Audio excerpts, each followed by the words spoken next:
Actuellement, il se pose un problème de conflit d'intérêts dans l'administration, où beaucoup de cadres de l'administration, petits et grands, et ça donne des avantages dans l'administration, dans les marchés publics, partout. Et nous comprenons la préoccupation du président de la République parce que un tel comportement annihile la valeur de l'administration publique. Mais il faut analyser profondément les causes de cette situation. La base de tout ça, c'est le militantisme et la légitimité historique. Parce qu'il y a une grande partie des cadres de l'administration qui se considèrent comme intouchables par le passé, ce qu'ils ont fait partie, ils ont participé dans la lutte armée. Maintenant, certains se disent qu'ils sont des militants de première heure du parti et ils se considèrent comme des gens qui ne peuvent pas observer les principes de la loi. Ça se voit même actuellement dans les nominations, dans les emplois, petits et grands, dans l'administration, dans les entreprises publiques, comment les marchés publics sont accordés.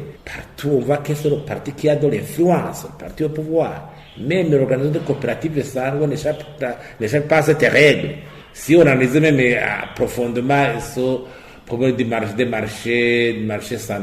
de Bouyenzi, les cadres qui ont bénéficié de ces stands sont des cadres, la plupart sont des cadres de l'administration qui proviennent du parti au pouvoir.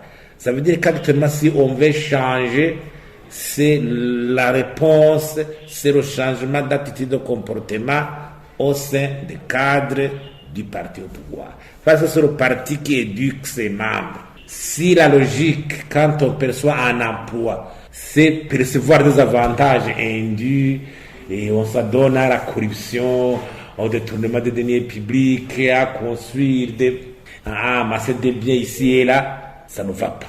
Il faut qu'il y ait une éducation nouvelle, intériorisée, que quand on est nommé de par ses compétences pour apporter une valeur ajoutée dans la fonction où on est nommé. Donc, je dois dire que la situation doit changer.